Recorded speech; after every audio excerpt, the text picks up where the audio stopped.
you regarding the topic that we are having right now. So for the briefing, if you are very new to Zoom webinar, um, at the bottom of your Zoom, you will see two different menu, which are chat. So chat is used for informal communication. So you can say hi. I see Suhaila. Suhaila Nuri from Afghanistan already say hi to everyone. So please do so. And you can choose whether you want to speak to all panelists or to both panelists and attendees, or to whom you want to speak privately. And then also, please do not use the chat for submitting your questions, because there will be another room for that. At the left of your chat, you can see Q&A, and please submit your questions there. You can submit your question and it will be popping up in the open tab, and then the moderator or the speakers can see your question and answer. And if your question already answered, it will move out to the answer tab. So please be reminded for that. And please also to address whom your question you would like to submit it to, because we have three speakers here, or maybe to the other panelists as well, if you already familiar with one of us in the panelists or the organizer room. We will also get help from the sign interpreters. There are two sign interpreters here that will be helping us for those of you who need sign language. So thank you, Mbak Yulina and Mbak Mada. They are under the name Juru Bahasa Isyarat. It is in Bahasa Indonesia language. So for those of you who need the sign language, please pin their videos, so it will be helpful for you to understand the content and the discussion. And we will also stream this webinar on YouTube, YouTube Humanitarian Forum Indonesia and ICFA Network. Please connect there if you want to get the replay. If somehow you lost the connection and then you want to watch again the webinar, please visit both of the website, both of the YouTube sites of Humanitarian Forum Indonesia and ICFA Network. And you can also see Facebook of ADRN and Human Initiative. Our webinar will be also streamed there. So yeah, let's start this webinar, and I hope we have a productive discussion during these 2 hours webinar, and exchange information from the region, particularly in the Asia Pacific region.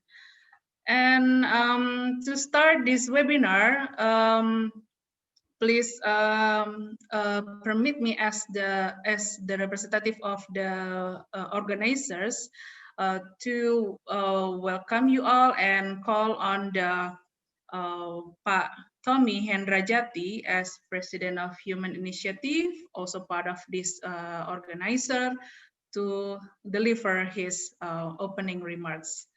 Pak Tommy, the time is yours.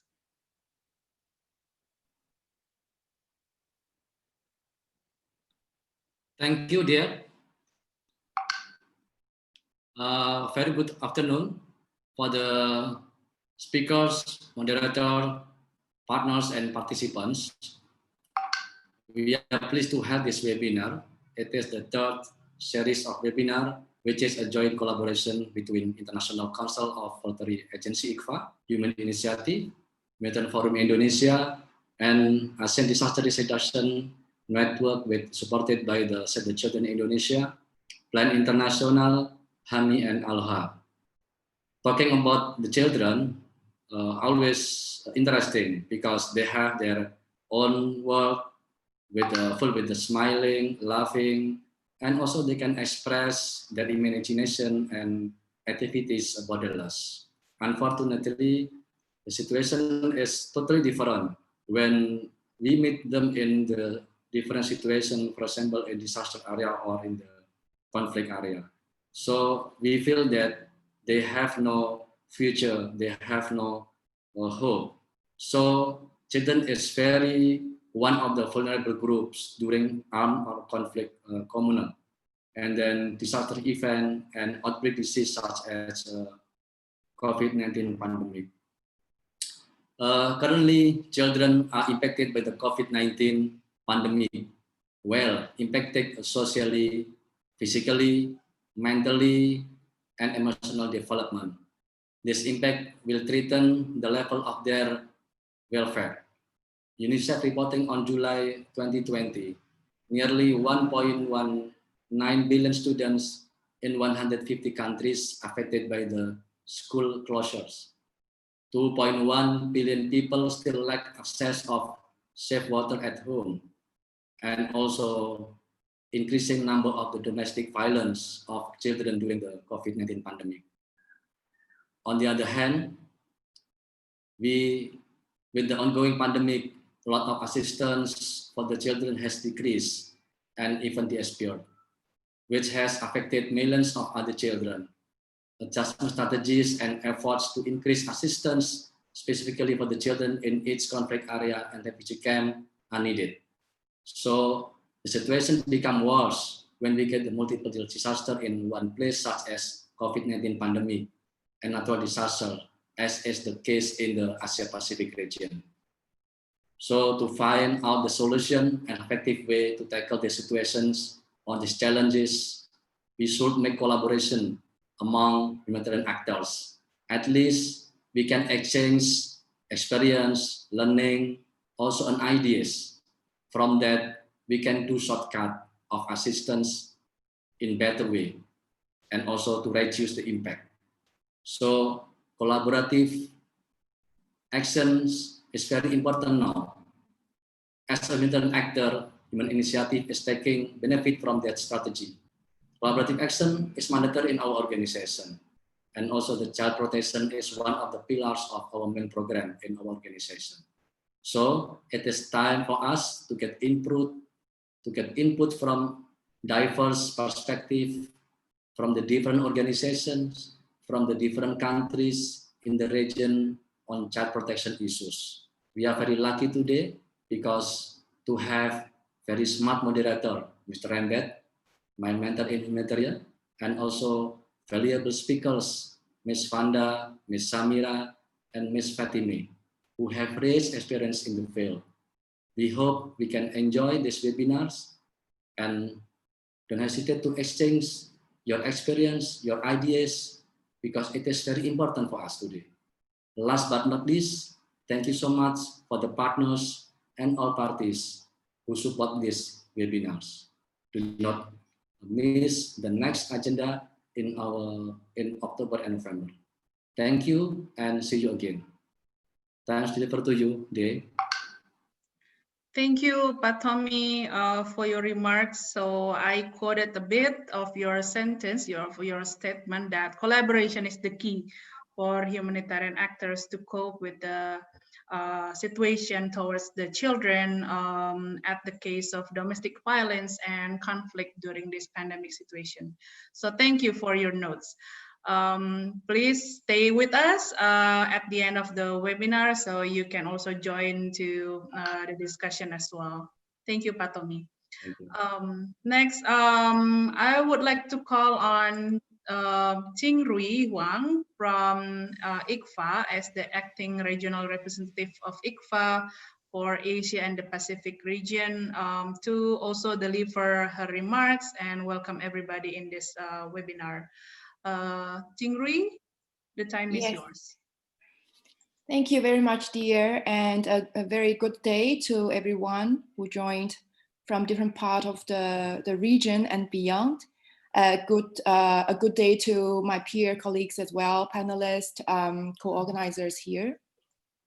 So my name is Ching Rui, and I am the acting regional representative for ICFA, which is short for International Council of voluntary agencies. We are a global network for humanitarian NGOs across different regions. And also as a co-organizers for this webinar series, along with our colleagues from ADRN, Asia Disaster Response and Reduction Network, HFMI, Humanitarian Forum Indonesia, as well as Human Initiative based out in Indonesia as well. So actually, part of our mandates as a global network is to help our, our members and also more broadly NGOs in humanitarian sector to understand and to communicate with each other, to learn with each other, and also to connect with other key stakeholders in the humanitarian sector, including, for example, UN and donors and much more. So before the pandemic, actually, during previous humanitarian response, large part of the work was really focused on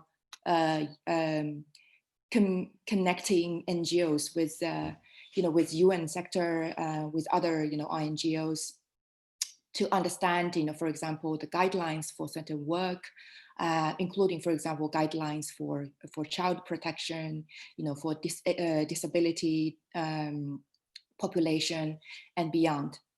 But since the pandemic, we have really observed that the communication and also experience sharing has largely taken place between the NGOs themselves, and for the very visible reason that in almost all the cases, the traditional pattern of international surge to help humanitarian response just simply doesn't work in a pandemic situation.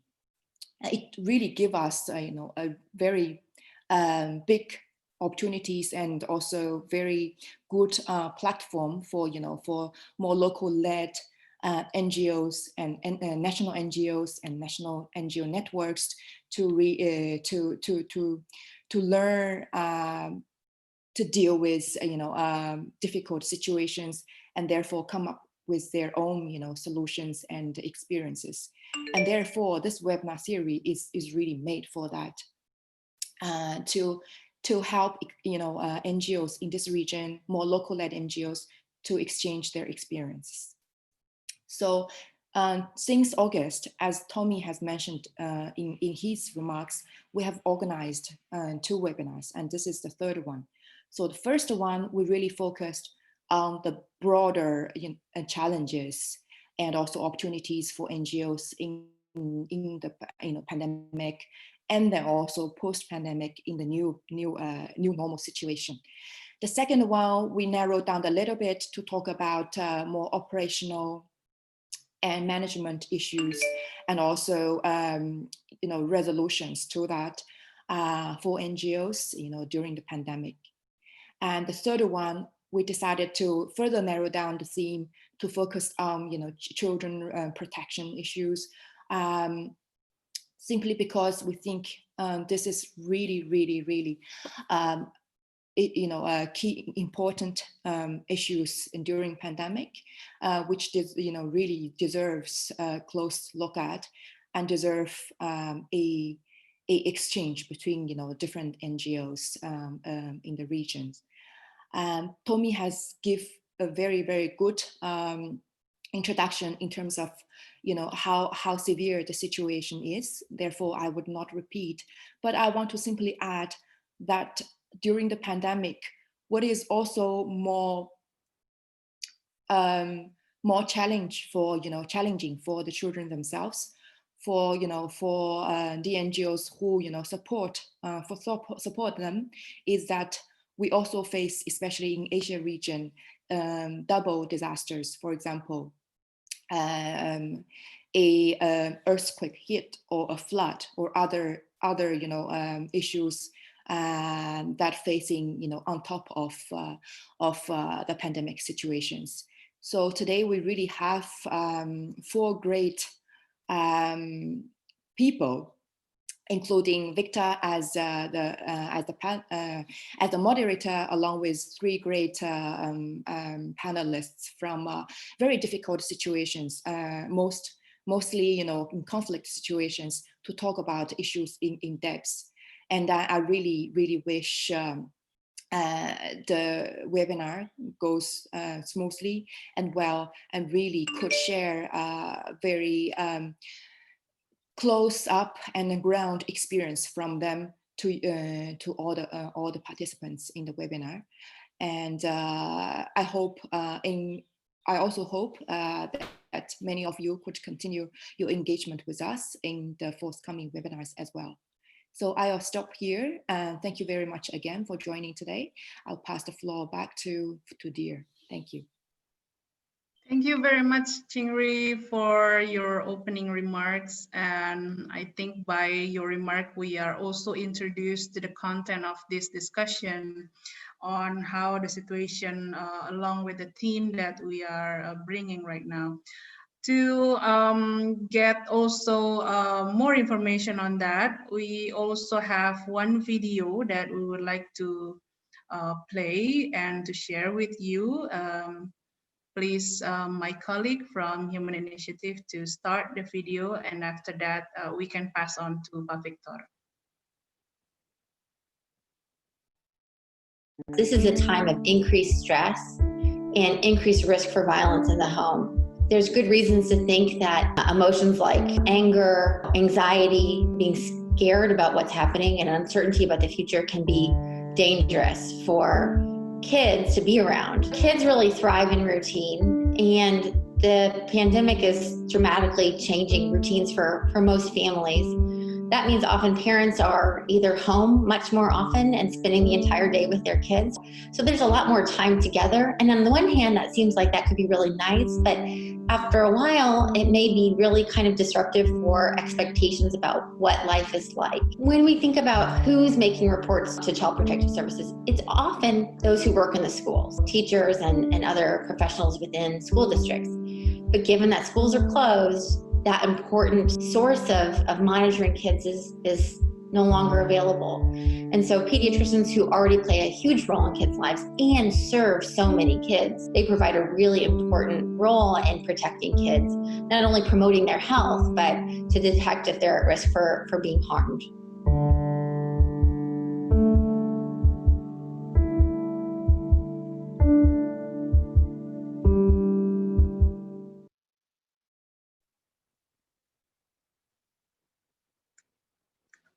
That is the short video that you have watched. So I will pass on this discussion to Pak Victor Rembet.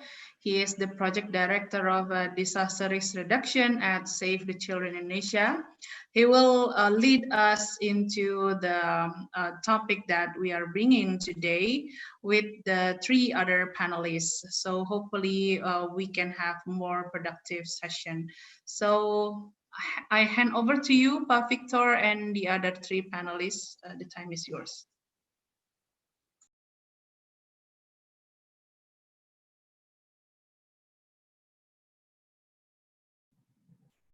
Okay, thank you, Dear. And for sure, it's such a good remarks from Mas Tommy and also Kingri from giving us a background or perspective of what we are going to discuss this afternoon.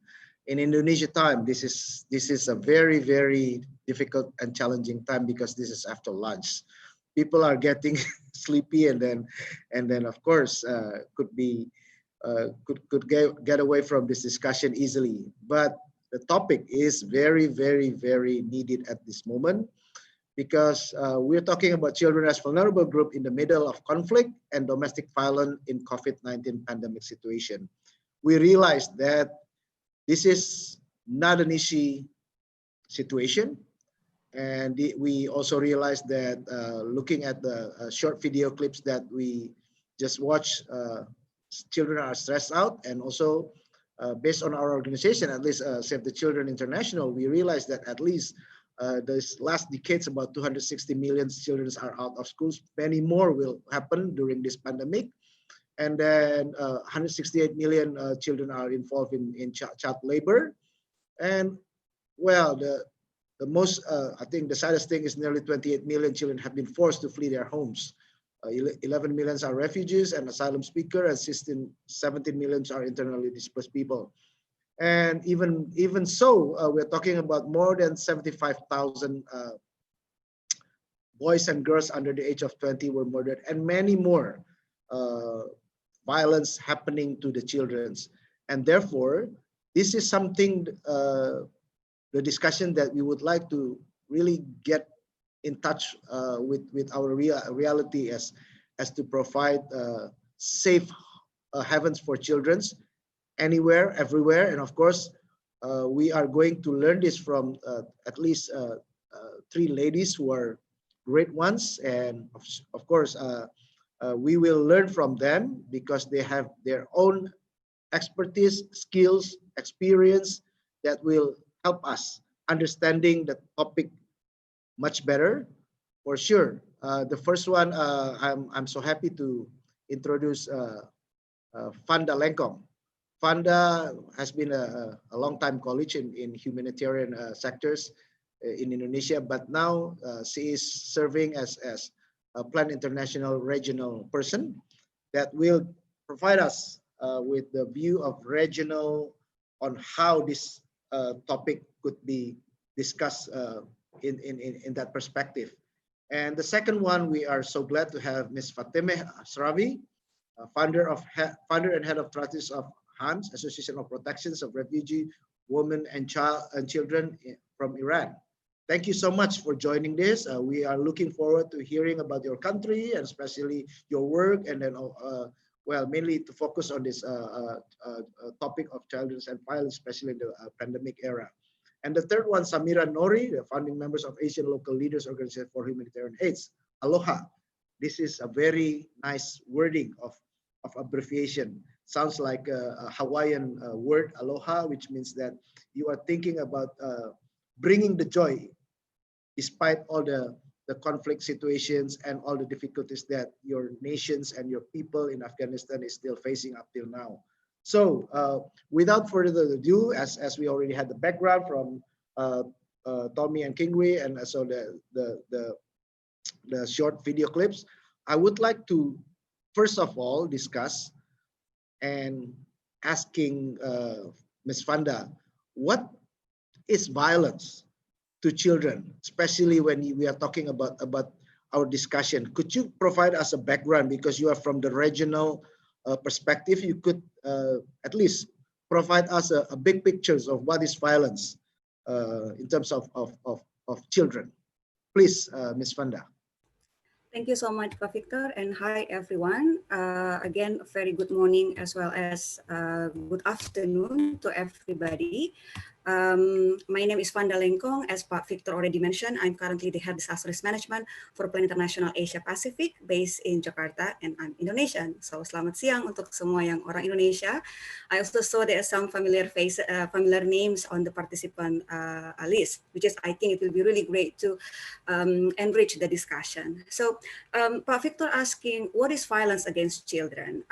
I think in terms of the definition, we basically familiar with it. And maybe we hear it, we read, or perhaps we the one who try to kind of like really advocate to reduce the violence against children in our neighborhood, in our family, as well as in our community. By definition, Pak Victor, it's basically include all forms of violence against people under 18.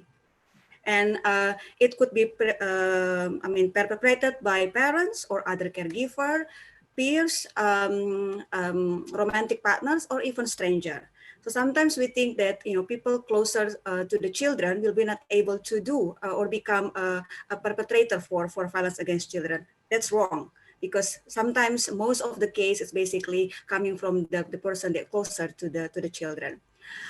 So by definition, according to the United Nations Convention on the Right of the Child, as well as also other definition, WHO, UNICEF, and other agency, it could be formed at 4 main subcategory, Pak Victor. It's related with physical violence and abuse, mental and emotional violence and abuse, sexual violence and abuse and exploitation, which I think recently become more intense with this COVID-19, and neglect. And there is a key things that we need to making sure and need to be aware of. It can occur in many settings.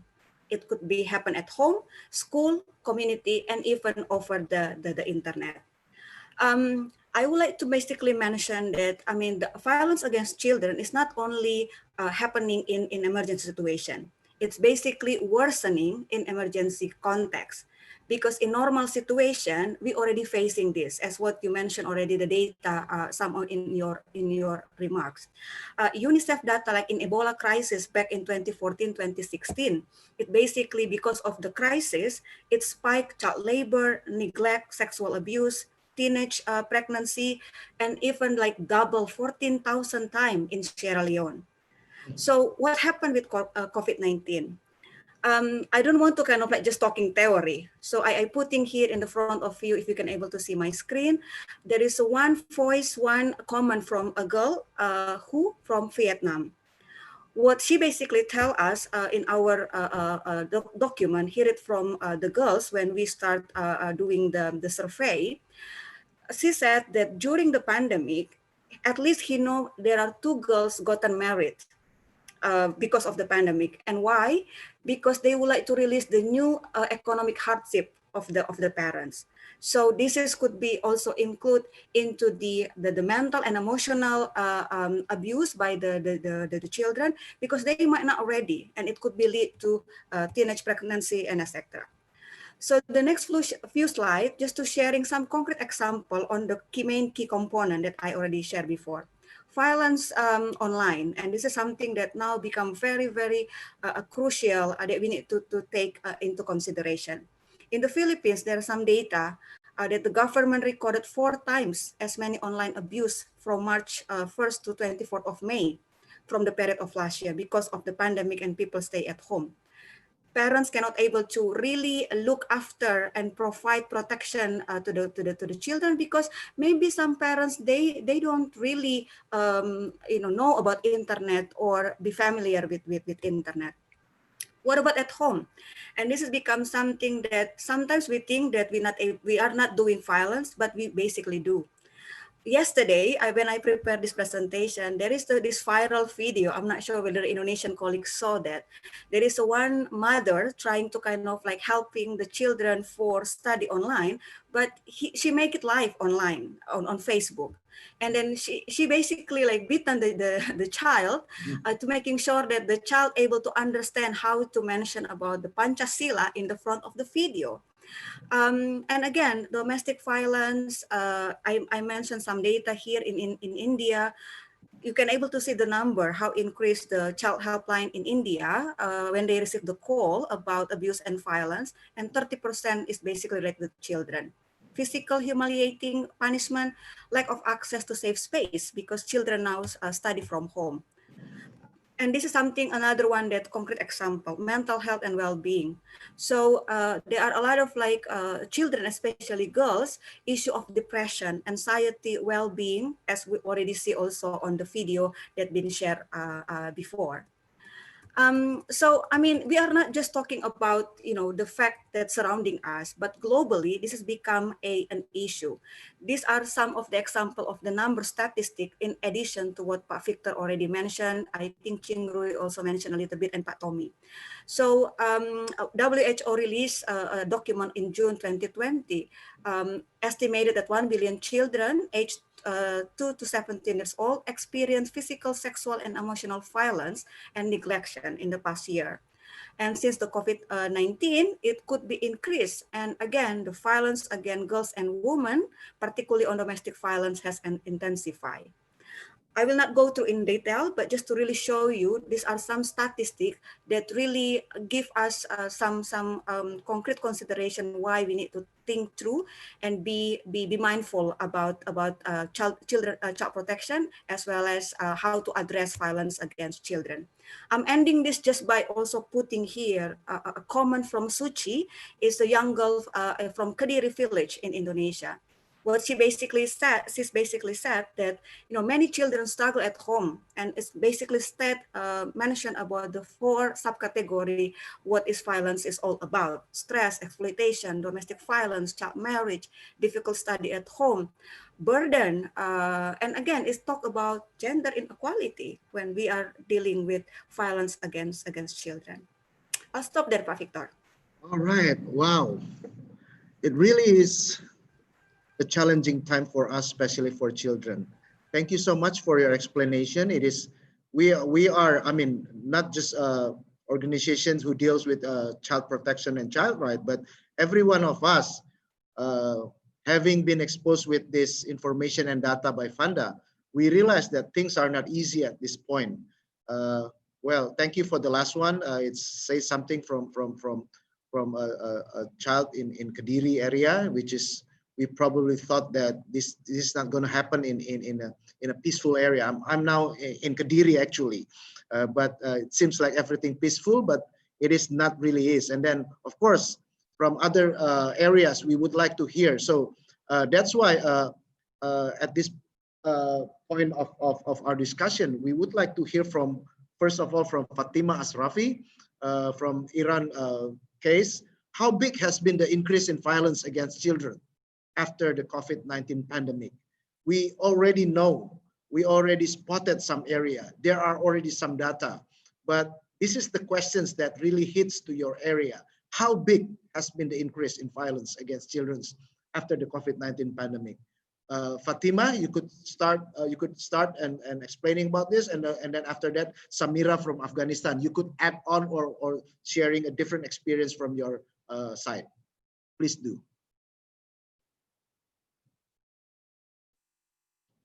Fatima, you have to unmute first.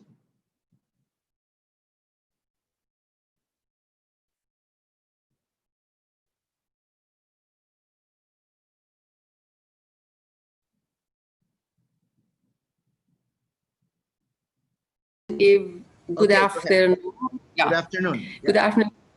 Yeah, good afternoon for all of my colleagues from international NGOs and local NGOs, UN agencies, and other stakeholders that participated in this conference.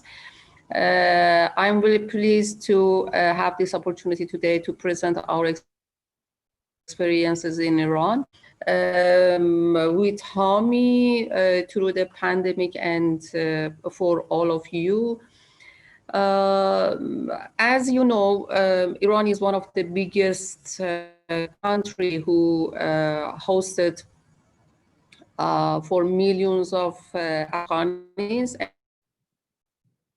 Iraqis refugees, around millions Afghans here that unfortunately regarding to Afghanistan situation, fragile and unsecure Afghanistan situation, this number is increased every day. Just as a quick starting, I like to mention to some information about our situation and some facts about population of Afghanis refugees and asylum seeker, and particularly undocumented people. As I mentioned earlier, the number of Afghan population in Iran between 3.5 to 4 millions, and in sometimes maybe more. 1.5 millions of refugees and asylums, and more than 2 millions are undocumented people. The rate of fertility in Afghan community is high, between 4.7 to 5.2. More than 53% of the Afghan population is under 15. About 500,000 of Afghan students are studying in public school, including 150,000 undocumented children. It is a very good opportunity to find safe area for all children, including documented and undocumented. It is very important to mention most of job that most refugees are employed is unskilled jobs such as simple services, construction, landscape, and agriculture. When COVID-19 beginning in February at Qom, one of the largest host city for Afghan and Iraqi refugees, we have been facing a series crises such as economic collapse, and local restriction led to higher rate of unemployment in the month following lockdown.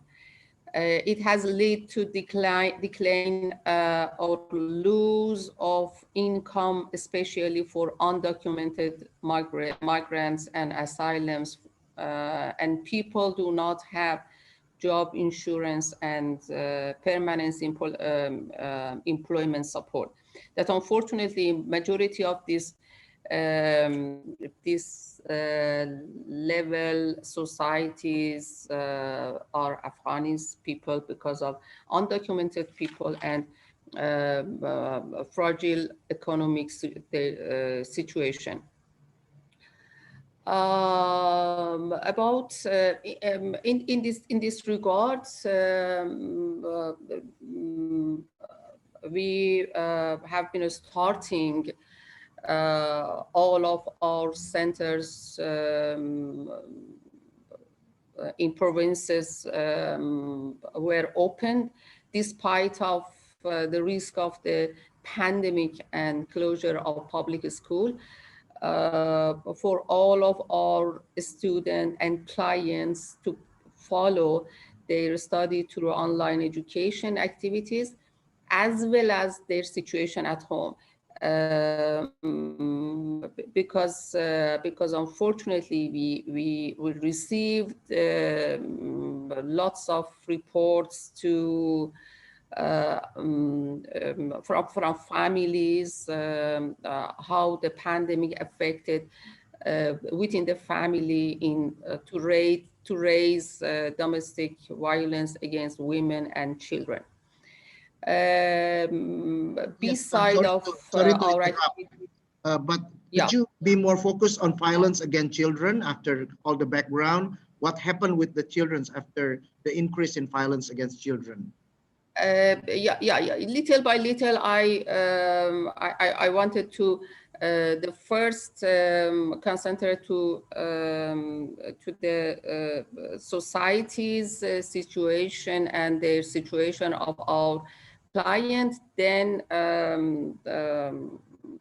talked about the violence against children, because as you know, when families facing with economic collapse, all of the aspects of their relation which affected from this situation. And unfortunately, we received lots of reports how this situation affected within the family. And in other side, we received official and unofficial reports from governmental and national NGOs that huge children smuggling from Afghanistan to Iran, because unfortunately COVID-19 more than affected to Iran, affected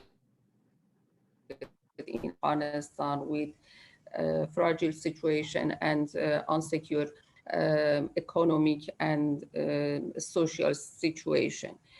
Negotiation with government and public organization that how we can support this kind of children. It was very important for us, as well as right now it's very important for us to cover and protect and recognize this kind of children that trafficking from Afghanistan to Iran.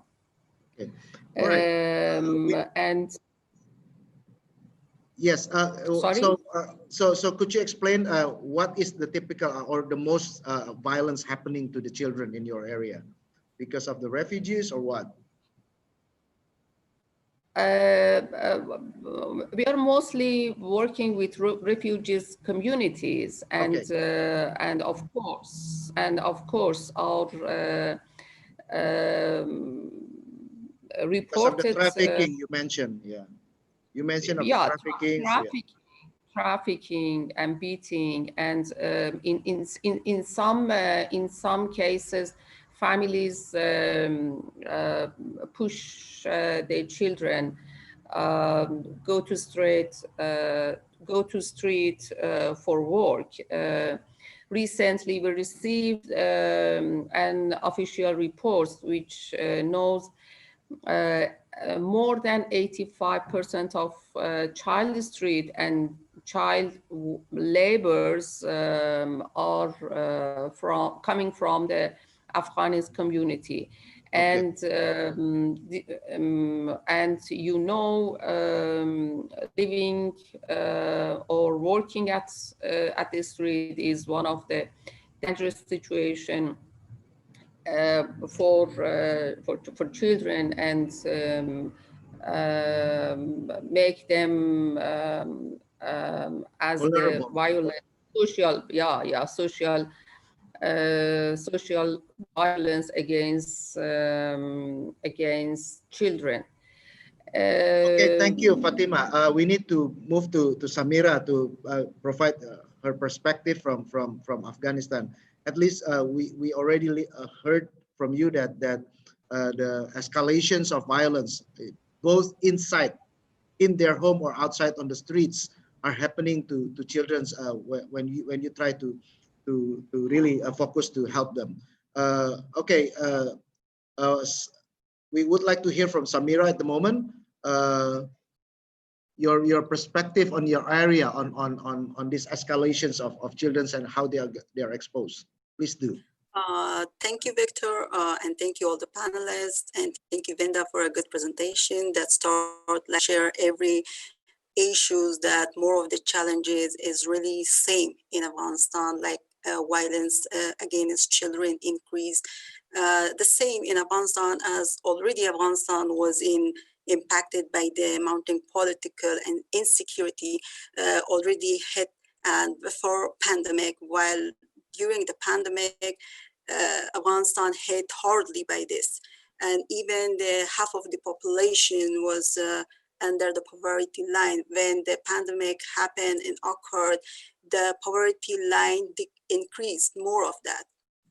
And as mentioned by Wanda, that most of the violence against children in Afghanistan, that we had a survey, and most of the survey showed that the child marriage increased in Afghanistan.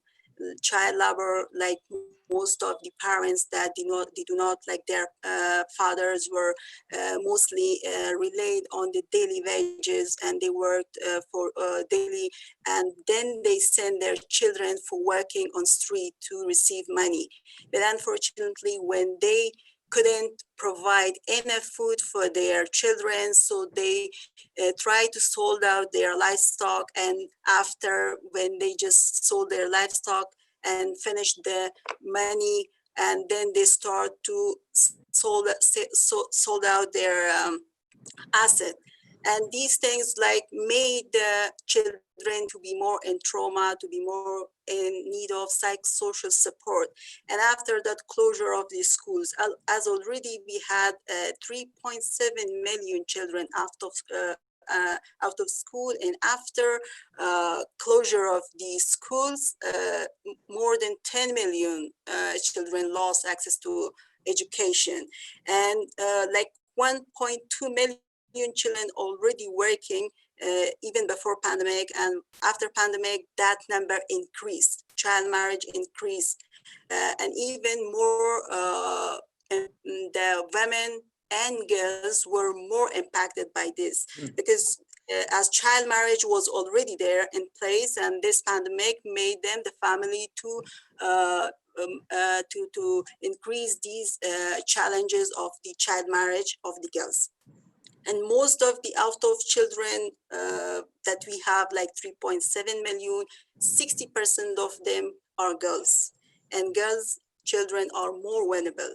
And from other side, as Ms. Fatima said, that children are beaten by their families. When the situation, the economic situation get critical, then definitely the physical violence also increased, mostly in remote area that they do not have any access to education, they do not have any information, they do not have any information on the child rights. So these all things increased.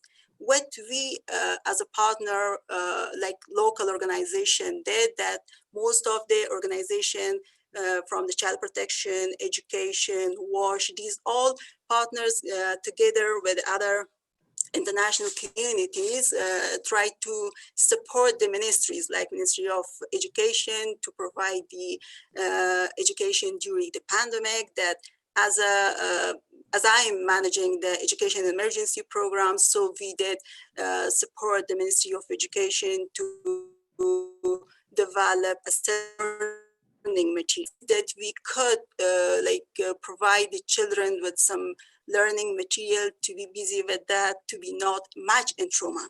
From other side, we also develop the tour that how we can put the community mobilizer, teachers, and as well as the officers that they are in field for the children through mobile phone.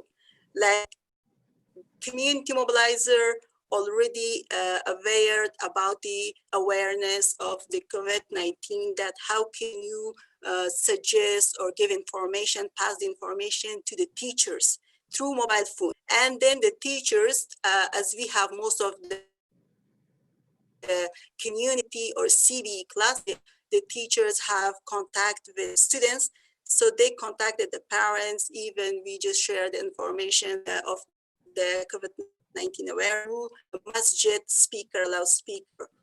And then if there was any case that had any symptoms of COVID-19, then we refer that to nearby clinic. As most of the areas we do not have any nearby clinic, then we just connected them with the doctors to provide the information. So these are the things that we have done during this pandemic, even though that already there was challenges of the violence against children, and after pandemic, these all challenges increase.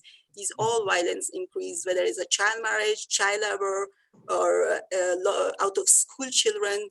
They were in psychosocial need of psychosocial support and child protection. So there was already in place, and after the pandemic, that these all increased. And as we have returnees from Iran, from Pakistan, and as well as we have IDPs, and we are working with them, and we are working in remote area. In remote area, there's it's a place that they have no access to the basic rights, to the basic services. So Okay, these Samira. are the challenges that happen here. Yeah, thank you for at least emphasis on it's similar with Fatima that because of the economic stress, it creates something. The fathers brings home the violence because of not seeing a hope on economics in your area, and then the childrens are the vulnerables. The similar one with Fatima, childrens are the most vulnerable, and even the violence is increased, and more so, it's so sad that 60% are girls, and children are being even well to the forced marriage is one of the quote unquote solutions of the parents to release from the economic stress. Well, thank you so much for that, and also thank you for Fatima from each perspective on the place that you work with. And Fanda, would you like to confirm or affirm that this problem happened elsewhere because of economic situation? Parents are so stressed out, and domestic violence is increasing, and more so, children are on the streets, and also something that we just raised in the UN General Assembly. Some children, some girls are saying out loud that they don't want to get married as child marriage. Could you confirm and affirm that, Fanda, in the regional from regional perspective? Thank you, Pak Victor. So I basically mentioned some data, no, in my presentation before, and this is not just because something that data that we got from without clear sources. We do survey, we do research. Recently, Plan International and Save the Children at the regional level at the Asia Pacific, we released this because we made the thematic brief that we are trying to kind of like targeting the government, no, ASEAN and SARC on really putting children, child protection at the center of the COVID-19 response. And yes, you mentioned about the disruption, one of the impact to relate to child marriage, which is Samira mentioned, Fatima also mentioned. I mean, there is a prediction that 13 million child marriage worldwide between 2020 and 2030 if we are not do something from now on. And just been mentioned also by the two other colleagues that what happened with the violence against children, one of the reason the behind is because of the protection system is disrupted. With the COVID-19, with the lockdown, with the large scale of restriction of movement, and suddenly the children have to be at home, right? Usually they spend how many % of their time in school?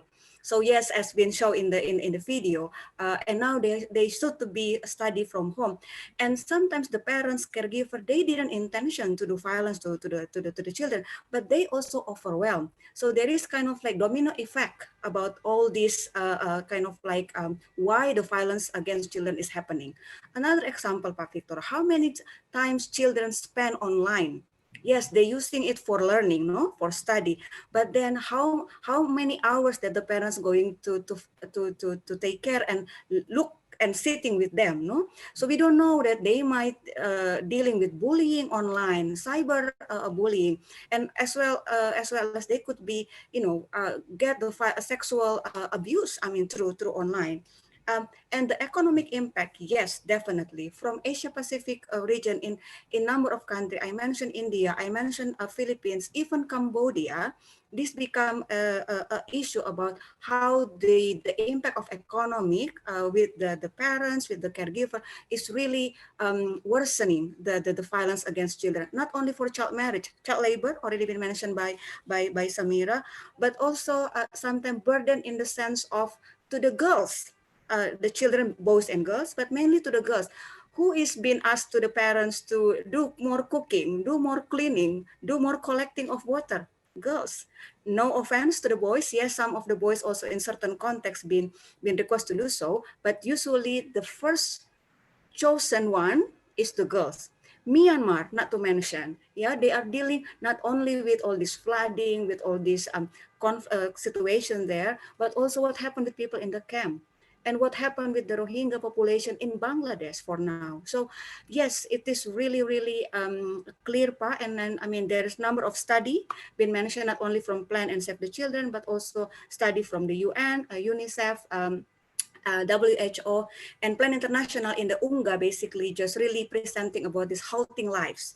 We speak to 7,000 girls in 14 countries, and the finding is more or less the same as what we already heard. So really, really very important to really address this issue, and we need to walk the talk.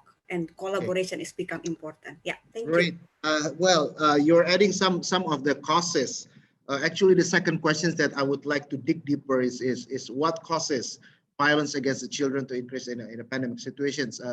Fatima already mentions about because of the lockdown, and then people could not go anywhere, and then because of that, because living in the refugee situation with you cannot go nowhere, and then the pressure is there, and then also Samira even well, it's similar with Fatima says, that because of economic pressure, that they really do something that bring the violence back home, and also the children is becoming the most vulnerable persons that can be affected by this violence, and they are also something that they felt like the easiest way out is to do the child's marriage, and of course what Fanda says, adding with that with the internet or digital gadget that we use, and sometimes could create more problem than a solution, and others. What, however, we would like to hear, I mean, I would like to dig deeper. What causes violence? Of course, economy, lockdown, and then also this pandemic. But is there any cultural reference? Or I would say, I should say this sensitively, religion can also be the causes, because girls or children's in general, in terms of culture, is considered less powerful, or something else. Please share your experience whether this is true or not. If it's because, I mean, we want to dig deeper, not just economy, not just lockdown, not just pandemic, but because there's probably an underneath of our ways of thinking, and then our ways of family, and then bring up children, is really based on our cultures, that is, I should sensitively say, could create more damage to the children than uplifting them to help them to develop their capacity. Samira, could you answer that please first, and then after that Fatima? Yeah, sure.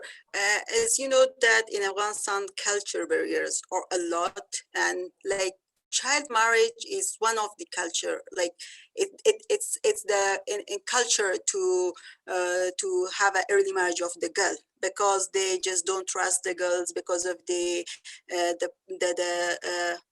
sorry, because of the culture. They try to just send out their daughters to another home, that to take out the responsibility of their daughters from their shoulder, and just say that I just complete my responsibility toward my goal. And as I say, that 60% of girls are out of school from 3.7. So it's also due to the culture barrier, because they are not willing to send their children or daughters to schools. It's also a culture barrier. Like in most of the area, the violence against girls are more than the other boys' child. The girls are more vulnerable to these all the challenges, to all the violence. As Wanda mentioned, that beating them, working them, that you are not going to school, now you have to work. Even though we have lots of girls out of school, but those girls that they are already had access to education after this pandemic, when they were at home, the physical violence increased. And these all are related to culture, because from the religious side, it's not like there's nothing to say that you have to do these things against your children, because they are not aware of the child rights, and they are like putting the priority to the culture rather than religion. They are not like they are saying that it's our culture, we have to do these things, but it's not in their religion, even not in Islam and Christianity. In any of the religion, there is nothing like this, but people are more giving value to their culture, to be not like feeling ashamed of other community members, to telling these things that your daughter is sitting here in your home, you have to, she has to marry. So these are the things that there is in place. And after the COVID-19, during the COVID-19, these things are increased more. Okay, thank you. Fatima, could you add on or from a different perspective in terms of cultures that could really, well, not just endorsing, but also creating this problem to children, especially girls, as victims of this economic crisis or pandemic crisis? Yeah. Okay, your video.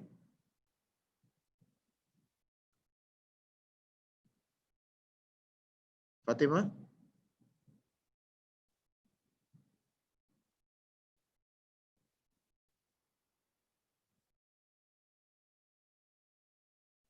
Could you turn on your video?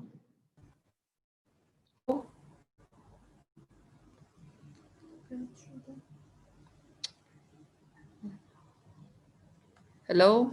Yes, I can hear your voice, but not your video. Unless because of the connection is not good, it's okay for you not to turn on your video. Go ahead and just.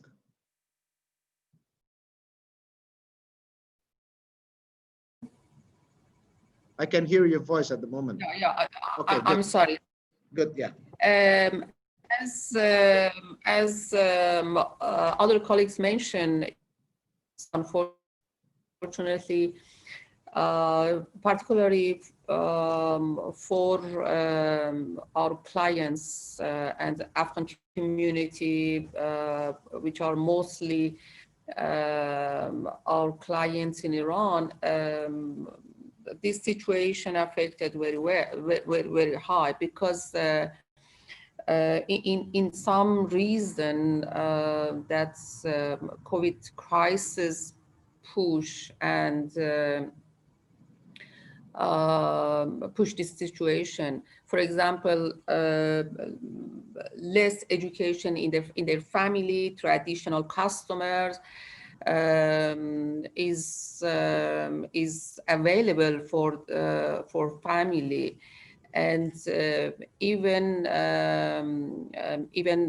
recently, in some recently months after COVID-19, we have some experiences from families in different places in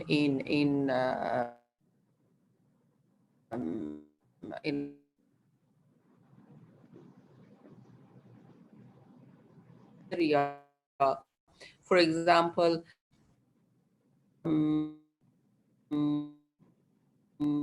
that to force marriage. In some cases, because majority of them complain about the economic situation, and some other believe their traditional culture, and we cannot, maybe sometimes we cannot work anymore. But in some cases, particularly in documented person, we have, for example, we have tools, sometimes treat them, we can complain, or we can send a letter to Iranian police and complain against you because early marriage is prohibited in Iran, and in some cases we succeed, and in other no. This issue is unfortunately, for example, maybe related to some ethnic in our clients, in Afghan people, for example, maybe Pashto ethnic is this kind of issue is higher than other ethnics, and majority of them living in marginalized area with less access with them. Okay, thank you. Thank you for yeah. Of course, we realize that some cultures, or your wording, or ethnic or tradition is something that can make the things worse in this pandemic. Panda, one of the four violence that you mentioned is neglecting the child, or negligence.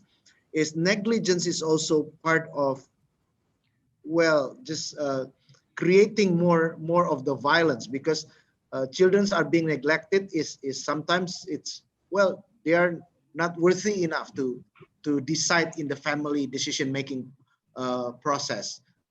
Could you explain more about the negligence, neglecting the child?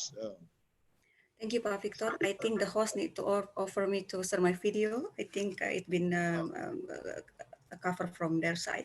Okay. Yes, Pak. I think in terms of neglect, yeah, when we are talking about neglect and relate with the violence against children, there are a few examples. So number one, for example, when we during the pandemic, there are some children, they have their caregivers, either their parents or their babysitter.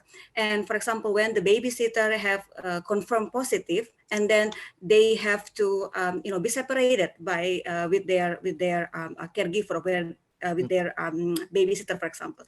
And at the same time, the parents basically need to go to work. So then the children been maybe stay alone in their house, or maybe given to their grandparents, which is they are not used to it. So in that sense, in addition to that example also of neglection, it could be related with discrimination. It could be related with stigma.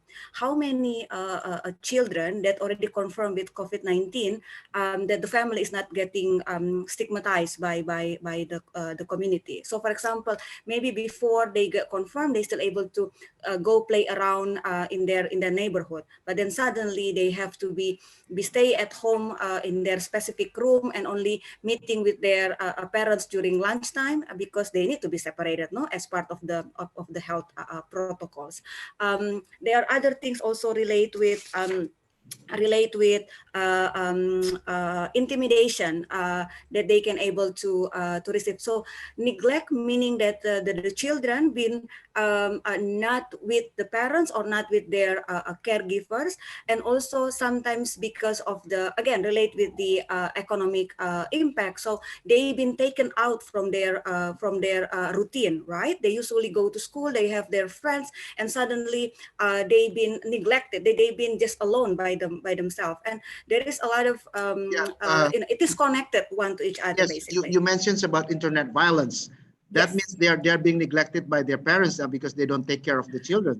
They let them children do whatever they want. Is it part of negligence? For some point, as long as the children is not being surrounding by caregiver, by adult, not under supervision.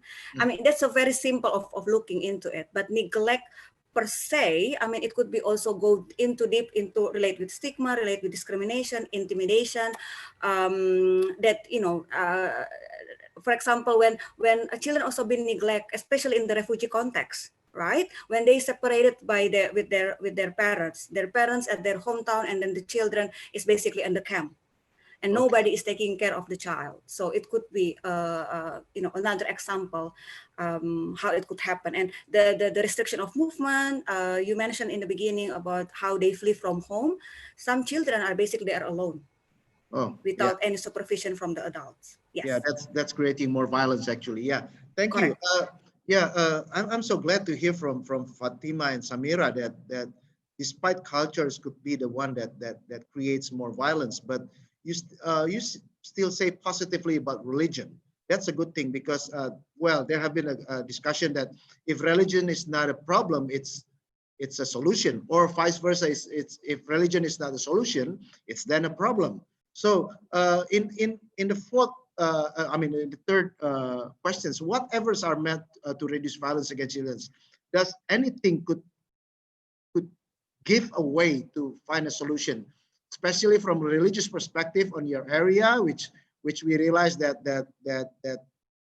it is not easy, or any other way that you could explain?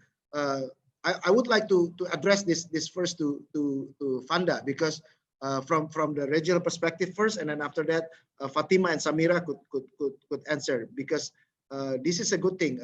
If the culture, we live in a broken world, the cultures is probably different, and then because of the stresses, of course the cultures is neutral, but it could be positive, it could be negative. And then what efforts are made to reduce violence against children? Fanda, could you explain from the regional perspective first? Okay, thanks, Pak Victor. I think, there's already a lot of effort. I might start with, bringing the connection from the previous discussion. I think collaborating with the religious leader, community leader become a key. Because I believe, yes, culture, religion can have some, giving some influence, but the education and access of the information to those leaders, either it is from the any kind of from priest, from imam, if they didn't know exactly what is child right, what is violence against children, maybe they not intentionally to do that, but because they don't know, so they continue to keep it the practice for sure. So it has become important to collaborate with them. In Plan International, one of our effort is basically to strengthening community-based child protection committee. And again, this is basically a member of the community. So it's not always the solution coming from our end as an NGO, as a donor. No, it's supposed to coming also from the community. The second one is involve the children itself. We're not always able to see them as a victim. We have to see them as part of the solution. And of course, age matters. No, we will not asking the 5 years old a child, girls to be part of the committee. No, so it need to be age appropriated as well. So involve them. And there is a lot of example in Plan International during COVID-19, how we work collaboratively with the children, adolescent, girls and boys as part of risk communicator. In Philippines, Pak, they go around with the bandilo. It's almost like a becak, like tricycle, and then they giving information about what is COVID and how to prevent and etc. And also even relate with child marriage and also how to save using internet. Indonesia also the same. The third point is related with education. As we mentioned, one of the cause is children drop school or they have to learn online. How many children able to access distance learning properly? So we need to making sure also that the access to distance learning, not only using internet, but is there any other alternative, low tech, affordable? So like radio programming or even using handy talkie, that's kind of thing. So again, working with the education practitioner and education system. The third one is really relate with the campaign and then case management when relate with sexual violence, emotional abuse, making sure that there is a very clear child helpline, gender-based violence helpline. Then the caregiver or the people who working in it been trained as well how to deal, how to provide psychosocial support. And last one, I think for me, is parenting, Pak. Parenting is become important. We need to work with parents to ensure that they know what are the right of the child and how they're going to able to take care and provide basically support to making sure the economic of the parents are still running. So cash voucher assistance, economic empowerment need to also been done. And Plan International done it in a number of our country offices. Yes. Okay. Well, for sure. I'm sure that Samira and Fatima could confirm this, because at least three things that you mentioned, Vanda mentioned, that could happen. The efforts is of course a community-based effort, and that also could include religion. And one of the best thing that Vanda just shared is to include and involve children in decision-making processes. In the case of Indonesia and my organization, we try to make the Forum Anak or Children Forum start from national, provincial to district, and even to the village level.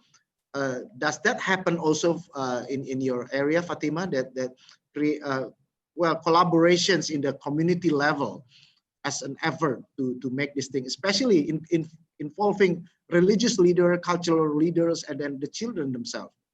Please, Fatima, if you could share. Yeah, it is very important. Not only family raise their awareness and education. It is very important to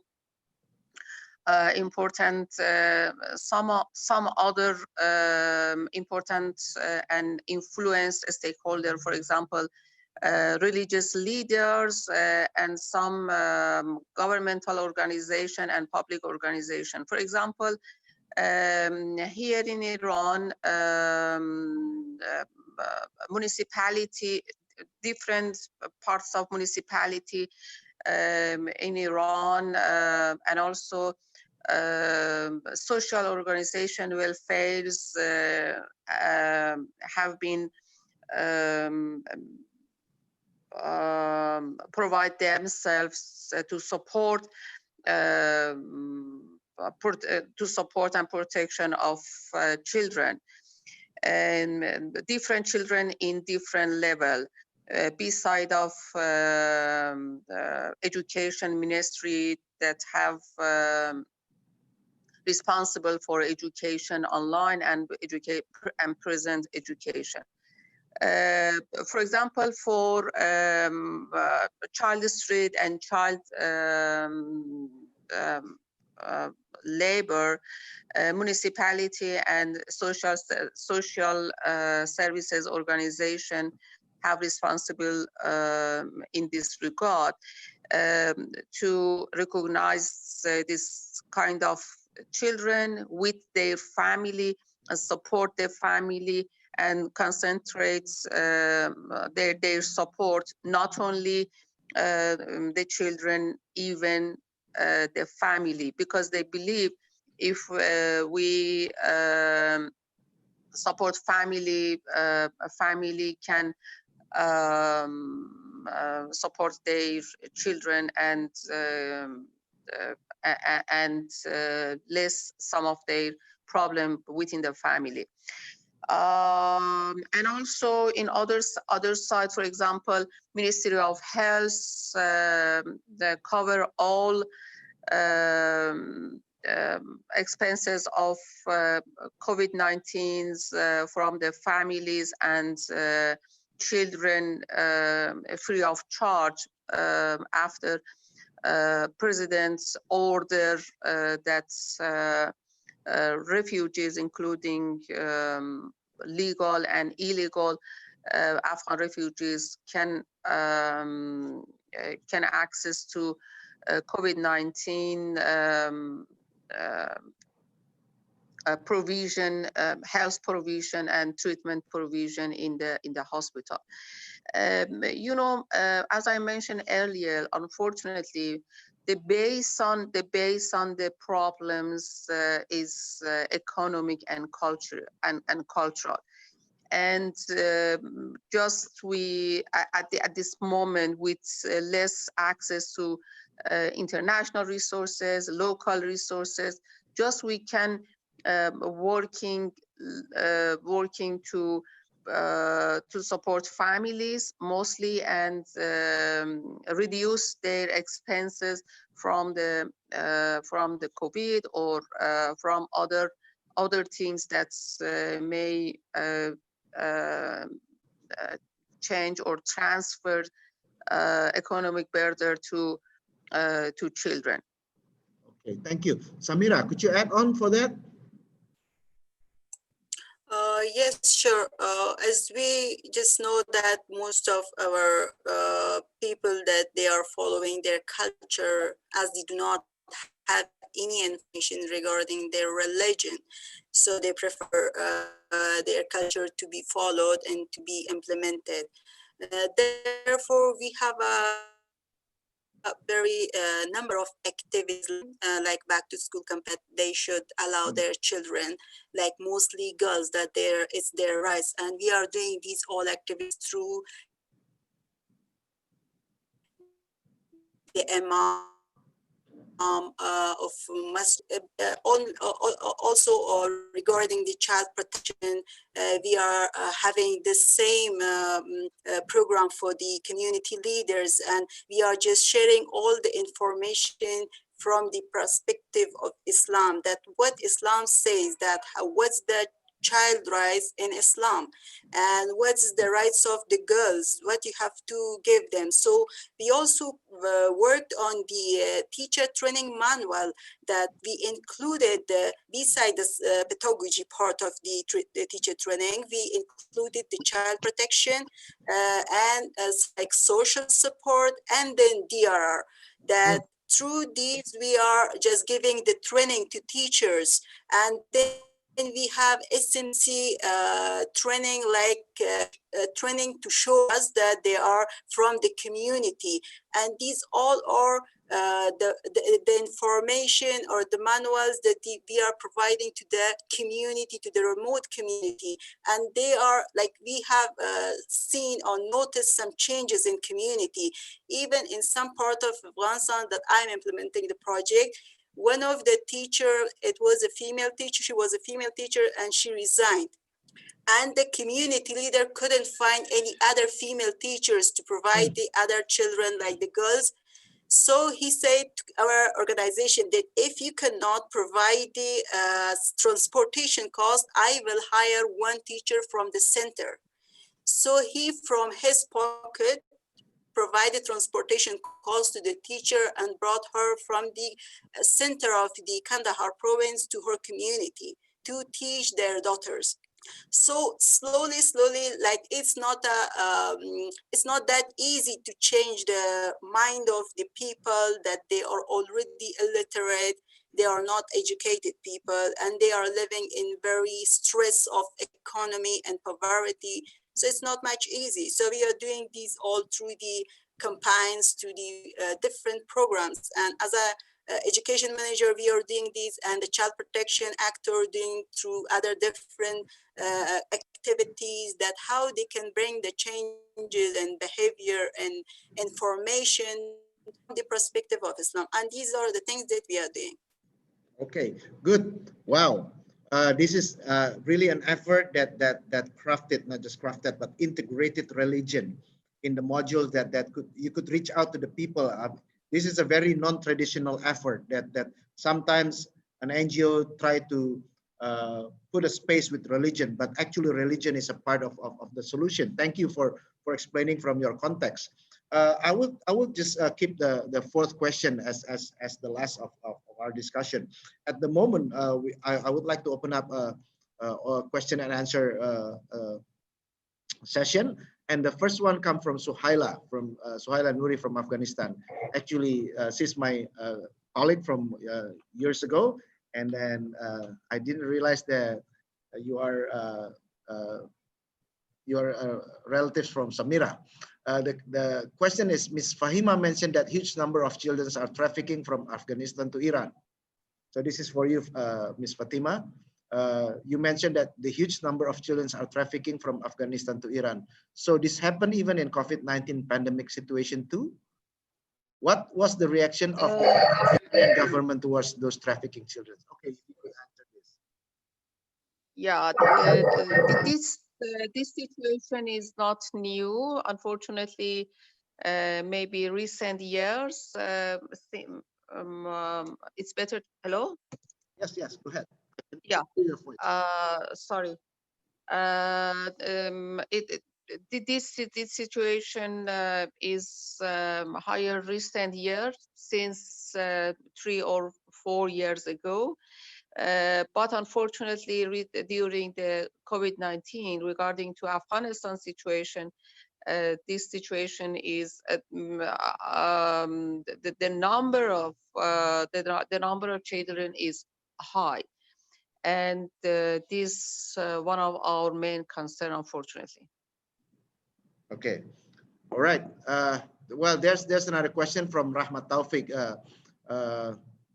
He said, correct me if I'm wrong, this is to all the panelists, to ask or pushing children working is part of exploitation, which is not right under this perspective. How about Malala, Pakistan, or Greta Thunberg, who is now also working to the campaign with their own subject? Is that kind of the pushing children to work? Okay, who could answer this? Fanda first and then Samira. I know that Pak Victor going to ask me first. Thank you, Mas. Who is the question? Mas Rahmat. Interesting question, and it's not easy also to answer. For me, we cannot push children to work, because again, as you rightly mentioned, it is part of exploitation, and we basically try to work to address violence against children. What Plan is from Plan International experience and our practice, we are not pushing children. We work collaboratively with children, and I already mentioned, I mean, age appropriated as well. That's why there are number of stages, steps that we are doing. There is this ladder of participation of children. It's 11 ladder of participation of it, and from just like bringing children as a tokenism, like be there but not really as what he want to do or she want to do, up to really empowered. So a plan, I mean, we are trying to really walk the talk and making sure it is part of empowerment and not kind of like pushing. That's number one.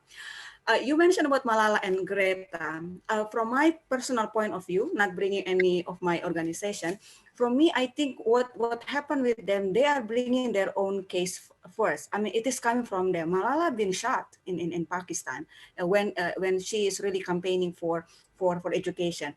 Even the same with Greta Thunberg. She the one, what I read from the book, because I read her book, that it is based on her intention, her perspective, want to do that campaign, and then how many times that she is alone in the front of the office building in Sweden, and then suddenly it become a movement. So I think I see Malala and Greta is not part of exploitation, but it is coming from their way as a child, as a girl, to come to see what they can contribute to the subject, to the education for Malala, as well as on the climate crisis for Greta Thunberg. And I think now when they become bigger, for me, we have to blame the adults who try to politicize it, but not them themselves. That's from my personal point of view. Over. Okay, Samira, is there anyone that's something like that in your area? Oh, well, as Wanda said, that we are not trying to push children to work, but regarding the Malala, it's like we are always trying to motivate children to take part in positive activity, but that doesn't mean that we are pushing children into work. It's kind of that every human being should take part in some good things, like climate change, that she is doing campaign for that, or Malala is doing campaign for the education. And currently, like most of the least developed countries, like Afghanistan, Pakistan, they are receiving the fund under the name of Malala. And she is working for the girls' right and the girls' education rights. So this is something positive, and she is doing her efforts. And this is something positive that we should appreciate. And it's not that pushing her to work. It's a different than pushing children to work, and it's a kind of exploitation. So these are my thoughts. I don't know if Fatima and other colleagues have any thoughts. Okay. Well, Fatima, do you have anything to say about this question?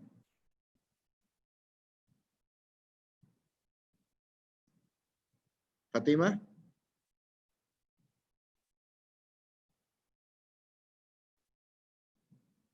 Okay. Well, actually, okay, now you. Hello. Yes, yes. Yeah, sorry. My colleagues mentioned very well about this very important issue. I think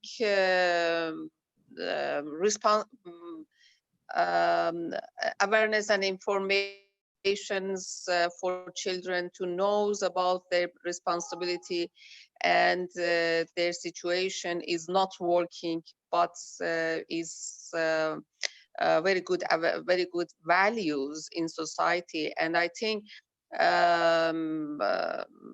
the question is the main question is a very controversial question. And we cannot compare Malala's working and Malala's activities with thousands of children have to work in the street in very unstandard and unfair situation. Okay, yeah, it's correct, because we just cannot compare them just because they work for values, and they work force child labor. We have heard from South Asia, or from the conflicting area, from Southeast Asia. I would like to ask at least some opinions from the Far East, from Japan. I saw that here Takeshi is here. If you could say something, whether children in Japan or in other area of East Asia also well, experiencing the same problem. Takeshi, are you there? Yes. Okay, you could share what happened there. Yes, Victor. Sorry, can you hear me? Yes, yes, yes. Okay. Nice Sorry, to I'm meet you here in the webinar. yes, thank you very much. And thank you very much for sharing all the experience and the work that you do and the issues that children are going through. I think in many parts, including countries like Japan, there are significant consequences to the children in terms of their opportunity for education being stalled, and you know, the relative poverty is also an issue in a society like this also. So some families can afford having this online environment for children so that their education don't get disrupted, but not everyone can do that. So the gap between the rich and poor has significant consequence to how much education children can receive during this time.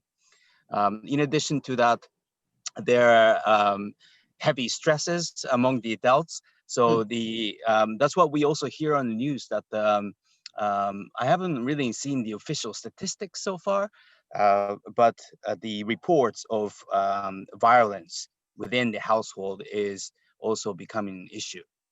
So I think the issue is quite complex, but no doubt that the children in this part of the world is also being affected quite heavily.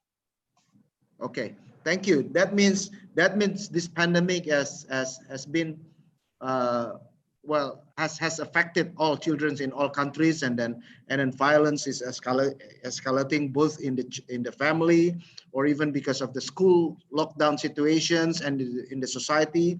And more so, we are now thinking about how, in this discussion, how we could really fight for the solution. And therefore, the last questions that I would like to ask each one of the panelists. This is a very important question, but please just answer it in 2 minutes each for the most. What are the challenges in reducing violence against children? If you could suggest, all the audience, what are the challenges? Because if we don't know the challenges, of course, we don't know how to do things, or how to, or at least develop some efforts. So please do share in 2 minutes for the most, each participant, whoever would like to start first. What are the challenges in reducing violence against children? Fatima, okay. If you are ready.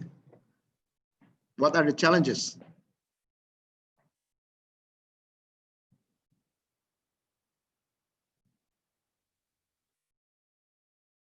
Fatima, I can hear your voice, but not. Yeah, I'm here. What are the challenges? I'm here. I think, as I already mentioned, I think less education and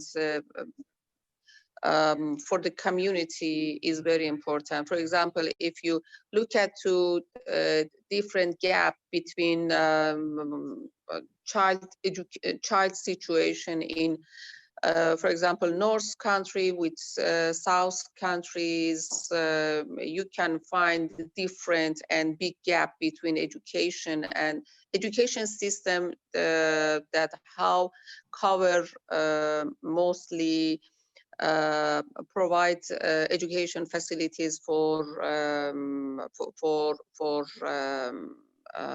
children, even forced education for poor families or some families that have no any responsibility for their children. And also, I think the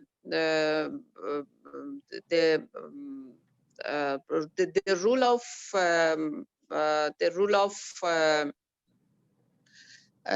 systemic protection for children is very important in the country. For example, if any standard and any systematic protection system there was or there is, can look at the situation, the children's situation very well. I think all of them may be related to each countries, for example,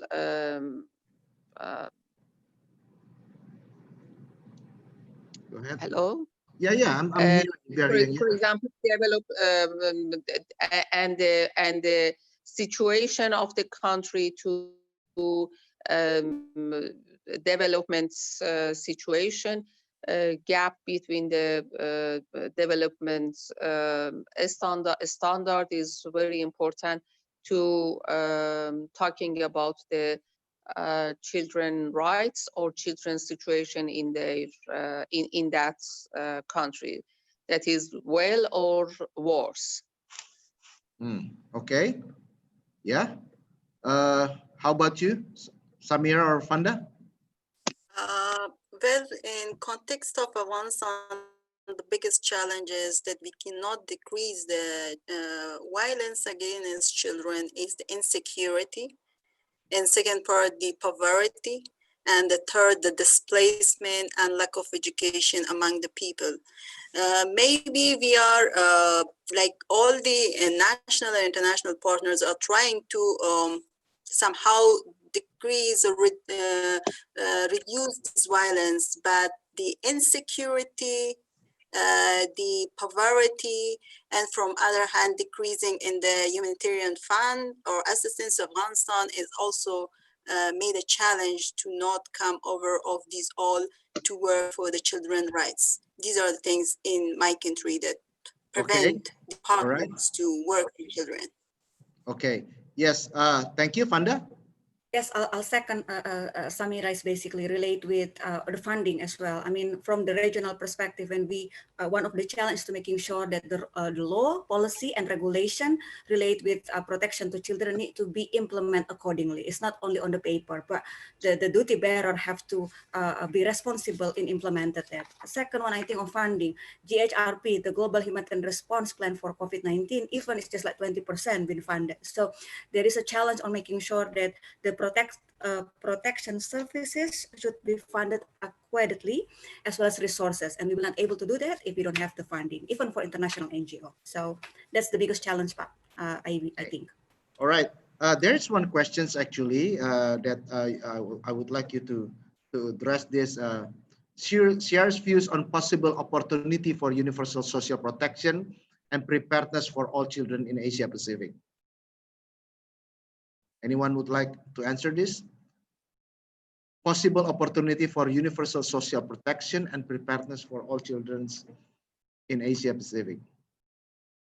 Who would like to answer this? I might start very briefly. I think for that one, yeah, it's also something that we consider in Plan International. Again, with our latest research on halting lives impact towards girls, social protection become one of the things that we are considering and then putting there. It is relate with the livelihood and making sure that there is a increased access of cash as well as food and others means of capacity that the parents will be able to have in order to help the children, and it might be able to reduce the violence against children. Preparedness always becomes something that become essential and important. And again, it will need to relate with the policy and regulation, as I mentioned before. So again, we can able to provide insight, input, but again, duty bearer will be the one who making sure that it is being regulated accordingly and also being funded. Yeah, so advocacy is the keywords of this. Of course, in funding and then also influence, and to handle or tackle all the challenges that has been mentioned by Fatima, by Samira, and by you, Fanda, because it's a challenge of education, it's a challenge of poverty, it's a challenge of cultural negligence, and all other things that could really create or reduce the quality of children's life in our world. Of course, time is running out, and then I would like to ask each one of you, starting from Fanda, and then Fatima, and then Samira, to provide us with a closing statement that could really energize us to really do something on the children violence. Okay. Thank you, Pak Victor. Two things from my end. Number one, COVID-19 must not compromise the commitment to protect children. That's number one. And it cannot also compromise the progress that we already gone so far for child protection progress in Asia Pacific and in the world. The second one, the protection needs of children have to be at the center of COVID-19 response and all emergency response that any humanitarian actor need to be doing, and then report mechanism, reporting of gender-based violence, child marriage need to be really funded adequately, so it can be able to reduce the risk for that in the future, for the best interest of the child. Thank you very much. Okay. Wow. All right. Good words. Fatima or Samira, your closing statement, please.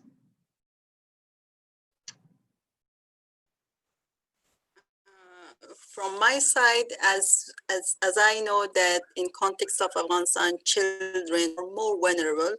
So we really should care, and we should really advocate for the child rights, as due to the cultural barrier, due to lack of awareness among people that they do not have how to care for their children. So we should really more do the focus on the child protection awareness among the communities that they are really far away from the information and the child rights. All right, good. Child protection is the key. Yeah. Fatima, your closing statement. In our clients, refugees and asylum seekers and migrants, children, it's very important to know these issues. Refugee issues is not national responsibility. In all aspects and all dimension is international responsibility and needs to global solidarity, including child protection or refugee child protection. And in this regard, I'm proud to know in Iran we do very, very well, and other my colleagues in NGOs, in government or public institute concentrate very well to child refugee, but it's not enough, because unfortunately their problem is very high, and maybe we can solve a part of their problems. And finally, I think is burden sharing in this issue is very, very important. Okay, wow, burden sharing is very important. And of course, this closing statement is wrapping up all our discussion, because well, the good thing is that all of your closing statements are very, very strong ones, because we know that we could not work by ourselves. And despite the worsening condition of children as a vulnerable group in the middle of conflict and domestic violence because of COVID-19, we can really try to handle this with care. We can, as Tommy firstly says, we can do in the collaboration to do the child protection, and never COVID-19 pandemic situation, reducing our commitment to child right and child protection. So our discussion regarding children as a vulnerable group in the middle of conflict and domestic violence in COVID-19 pandemic situation are finishing, but we bring home all of the things that we have been shared. Please handle with care these things. Children is our future, and despite they are become the most vulnerable group that can be victimized during this stressful condition of economics, and then a very difficult situations of health pandemic, and more so the society that could probably neglect them, even from the national or provincial or even district level, and even to the family level could neglect them as part of the solution. But children could always need to be heard their voice. They are not just the victim, they are not just vulnerable, but they could be the one that can have their voice. And because of that, I would like to finishing this up with one word by Eglantine Jeb. Sorry to say this because she is the founder of the Save the Children, but this is something that she says that I would like to share. Every generation of children, this is of children's over the mankind the possibility of rebuilding his rule of a world. We believe this. We believe that the children's, they are the one that can really make us learning about what is the possibility of rebuilding our world, who is ruining by the pandemic, and the economics is getting worse, and everything else is getting worse, but we still have hope with the children through some of our collaboration. May it be NGOs, may it be government, may it be religious group, may it be any one of us. Let us work together and let the children offer us the possibility of rebuilding his ruin of a world. Thank you so much. I hand this over to Dear, and then we are so glad to have you, and thank you so much, Fatima and Samira. Thank you, Fanda. Thank you for everyone who would like to be in this discussion. Dear, this is your time. Thank you. Thank you, Pak Victor, for moderating the session, and thank you also Thank to you very much. Kafanda, Fatima, and then Samira, and also Takeshi, the one who contributed at the last time asked by the moderator. And also thanks to all the attendees that have submitted their questions. We value so much your participation this time, and then your question really enriched our discussion. Also, I would like to apologize for those who are watching the YouTube. For some technical reason, the connection is not really going great, but we will ensure you can watch the replay after this with better connection and better video. And also, actually, Pak Victor, there is one question left from Human Initiative YouTube from Pak Alex Stefanus Ginting. I must mention this. His question is what the major solution in education for study children at this time. But unfortunately, because we ran out of time, we cannot really answer this question. But hopefully, if one of the panelists can visit Human Initiative YouTube and then look up the question, perhaps you can also join us in answering this question. I think that this question will be great if one of you can answer that, and also to all of you who are the expert on this question. So thank you very much for all your participation. We really appreciate your time, your contribution, also your thinking. And also I would like to remind that this is the webinar series. This is the third one. So the fourth one, or the next one, we will have on 28th of October 2020 at the usual time, 1 to 3 p.m. GMT+7 or Jakarta or Bangkok time. The discussion that we will bring is the maintaining accountability in the humanitarian response during pandemic. This is really an interesting topic, I guess. So please, everybody, if you have interest in this topic, you can join us in this webinar.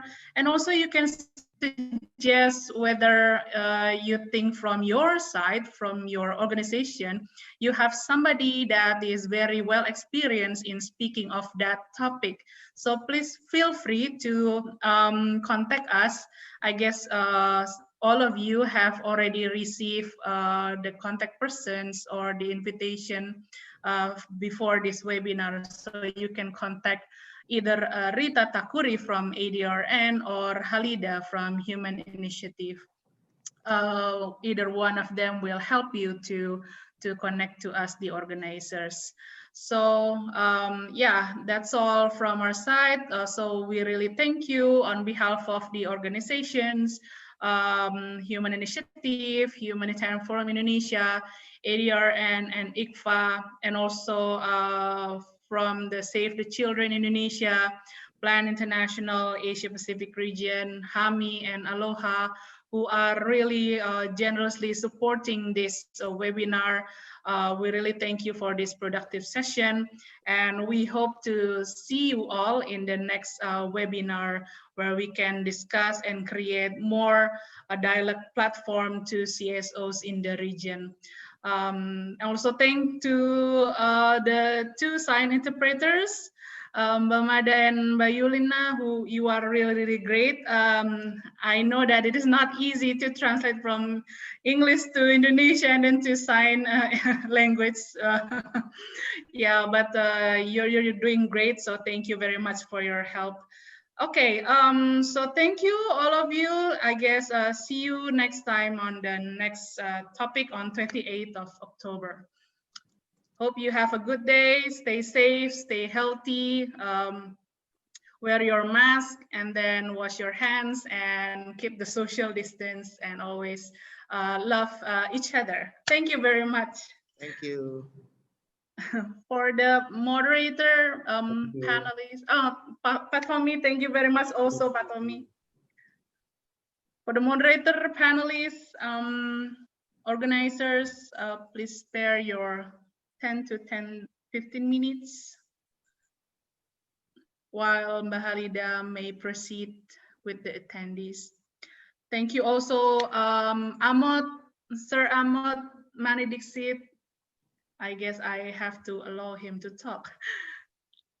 Thank you for joining us. He is the chairman of ADR and he is in the attendees. So thank you very much, Sir Amot, who have joined us from the beginning.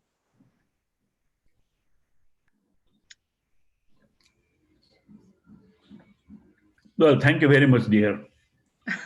I really appreciate. I enjoyed the talk and the presentations.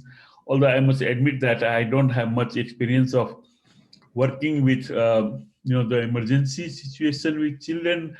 My work is basically on the school, ensuring the school safety, the education, and also the preparedness in schools. But then this is when it concerns everybody, and I got myself educated very much from the experiences in Afghanistan and Iran and also globally. So thank you very much, dear, for the hosting this, and we are very happy to be collaborating with you and with ICWA and others. So this is a great thing, and thank you very much, Ian. Yeah. Thank you for remembering me also. Thank you, Sir Amot. It's really appreciate you